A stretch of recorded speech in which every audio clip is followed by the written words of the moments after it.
Hello everyone, কেমন আছেন সবাই? সবাইকে স্বাগত জানাচ্ছি মিতুস কিচেনে। বরাবরের মতোই নতুন একটা রেসিপি নিয়ে চলে আসলাম। আমার আজকের রেসিপি টুপি পিঠা। নামটা একটু অদ্ভুত মনে হলো, এই রেসিপিটার নাম কিন্তু টুপি পিঠা। ফার্স্ট টাইম আমি এটা ট্রাই করেছি, আশা করছি সবার কাছে ভালো লাগবে। সকল টিপস সহ কিন্তু রেসিপিটা দেখানোর চেষ্টা করেছি। সো ভিডিওটা স্কিপ না করে দেখতে থাকেন। প্রথমেই একটা প্যানে আমি দিয়ে দিচ্ছি গুড়। গুড়টাকে আমি প্রথমে কিন্তু কাট করে নিয়েছি, খুব ভালোভাবে একটু ঝুড়ি ঝুড়ি করে কাট করে এর মধ্যে আমি গুড়টা প্রথমেই দিয়ে দিলাম। তারপর এখানে দিয়ে দিব গুড়ের সমপরিমাণ জল, মানে যতটুকু পরিমাণ গুড় নিব সমান পরিমাণে আমি এখানে জলটা দিয়ে দিব। আর তারপর আমি এখানে দিয়ে দিব স্বাদ মতো লবণ। এই গুড়টা গলে যাওয়া অবধি আমাদেরকে অপেক্ষা করতে হবে। গুড়টা যখন খুব ভালোভাবে গলে যাবে সেই পর্যায়ে আমি এখানে দিয়ে দিব চালের গুঁড়ো। এখানে আমি আতপ চালের গুঁড়ো দিয়েছি, এখানে কিন্তু শুকনো চালের গুঁড়ো দিলেও চলবে, আবার ভেজা চালের গুঁড়ো দিলেও হবে। চালের গুঁড়োটা দিয়ে কিন্তু অনবরত নাড়াচাড়া করে একটা সফট ডো তৈরি করে নিতে হবে।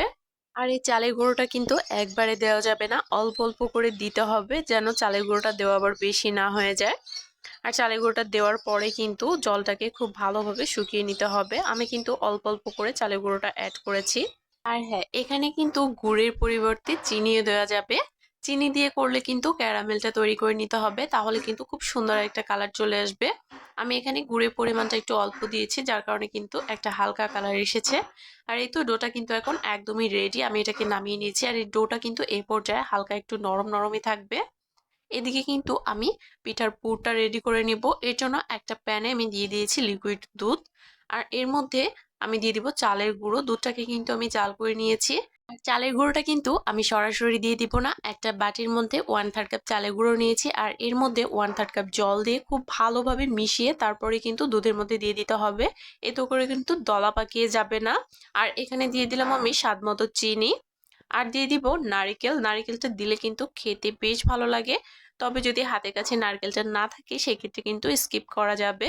এখানে কিন্তু চাইলে অন্য কোনো ড্রাই ফ্রুটসও অ্যাড করতে পারেন। এই পিঠার পুরটা আজকে আমি চালের গুঁড়ো দিয়ে বানাচ্ছি। এখানে কিন্তু চালের গুঁড়োর পরিবর্তে সুজি দিয়েও করা যাবে। সুজি দিয়ে করলে কিন্তু বেশ ভালো লাগে, তবে সুজিটাও কিন্তু একসাথে দেওয়া যাবে না, অল্প অল্প করে দিতে হবে, তাহলে কিন্তু সুজিটাও দলা পাকিয়ে যাবে।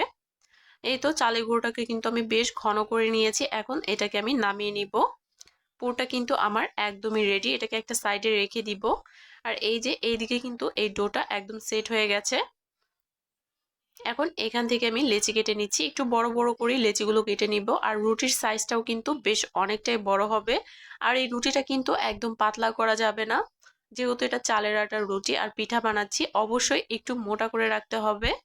আমার এখানে রুটিটা বেলা হয়ে গিয়েছে, এখন একটা ধারালো জিনিসের সাহায্যে কিন্তু এটাকে কাট করে নিতে হবে। আমি এখানে একটা কর্নফ্লাওয়ারের কৌটো নিয়েছি, এখানে কিন্তু একটা ধারালো গ্লাসের সাহায্যেও কাট করে নেওয়া যেতে পারে, অথবা আপনাদের কাছে যদি কাটার থাকে সেক্ষেত্রে কিন্তু কাটার দিয়েও কাট করে নিতে পারেন। আর যে রুটির বাড়তি অংশটা থাকবে সেটাও কিন্তু ফেলে দিব না, এটা দিয়ে কিন্তু পরবর্তীতে আমি আবারও রুটি বেলে নিব। আর এই তো আমি কিন্তু এখানে সবগুলোই কাট করে নিচ্ছি। আর এটা কিন্তু অনেক বেশি সফট থাকবে, যেহেতু এটা চালের আটার রুটি, একটু সাবধানের সাথে কিন্তু পিঠাগুলো বানাতে হবে। আর এই সেম ভাবেই কিন্তু আমি সবগুলো রুটি বেলে নিব, আর এইভাবে কাট করে নিব। বাড়তি যে অংশটা থাকবে সেটাও কিন্তু আমি বেলে আবার এইভাবে কাট করে নিয়েছি। এখানে কিন্তু আমার সবগুলোই কাট করা কমপ্লিট। এখন আমি একটা পাত্রে সবগুলো তুলে নিচ্ছি। এখন পিঠাগুলো বানিয়ে নেওয়ার পালা। এর জন্য একটা করে রুটি নিব, আর এর উপরে আমি দিয়ে দিব সেই পুরের পরিমাণটা এখানে যদি একটু বেশি দেওয়া হয় তাহলে কিন্তু পিঠাটা দেখতে বেশি সুন্দর লাগে। আর সাবধানের সাথে ওপরে রুটিটা বসিয়ে এটাকে খুব ভালোভাবে সেট করে দিতে হবে, হাত দিয়ে হালকা হাতে চেপে এটাকে লাগিয়ে দিতে হবে। খুব ভালোভাবে সিল করে নিতে হবে যেন খুলে না যায়। আর তারপর আমি সবশেষে ডিজাইনটা করে নিচ্ছি। আর এই সেম ভাবেই কিন্তু আমি সবগুলো পিঠা বানিয়ে নিব। আর সিল করার সময় যদি কোনো অংশে খুলে যায় সেই ক্ষেত্রে কিন্তু এখানে একটু জল দিয়ে খুব ভালোভাবে সিল করে দেওয়া যাবে। এই তো, যে অংশে হালকা একটু খুলে যাবে সেই অংশে কিন্তু হালকা একটু জল দিয়ে খুব ভালোভাবে সিল করে দিলেই এটা আর খুলে যাওয়ার কোনো চান্স নেই। এই সেম ভাবে আমি সবগুলো বানিয়ে নিচ্ছি, আর কয়েকটা বানিয়ে আমি দেখিয়ে দিচ্ছি। চার সাইডে কিন্তু আমি এটার জল লাগিয়ে দিয়েছি, তারপরে কিন্তু খুব ভালোভাবে এটাকে আমি সিল করে নিলাম। এই তো এই প্রসেসে কিন্তু আমি সবগুলো পরে বানিয়ে নিয়েছি।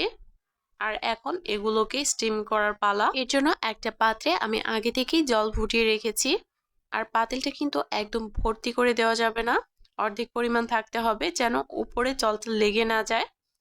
উপরে কিন্তু আমি একটা ছাঁকনি বসিয়ে দিয়েছি আর তারপরে কিন্তু পিঠাগুলো দিয়ে দিচ্ছি। ঠিক যেভাবে আমি ভাপা পিঠার রেসিপিটা দেখিয়েছিলাম সেম প্রসেসেই কিন্তু এগুলোকেও ভাপ দিয়ে নিতে হবে। প্রায় 10 মিনিটের মতো ভাপ দিয়ে নিয়েছি, তারপরে কিন্তু পিঠাগুলো একদম রেডি।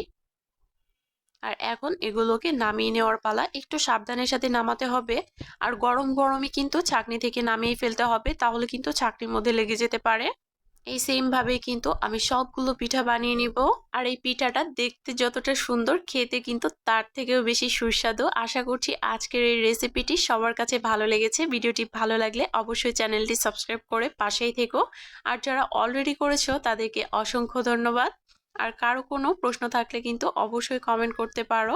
অনেকদিন পরে কিন্তু এই পিঠার রেসিপিটা আমি তোমাদের সাথে শেয়ার করলাম। আশা করছি সবার কাছে ভালো লেগেছে। ভালো লাগলে কিন্তু অবশ্যই ভিডিওটি একটা শেয়ার দিয়ে দিও।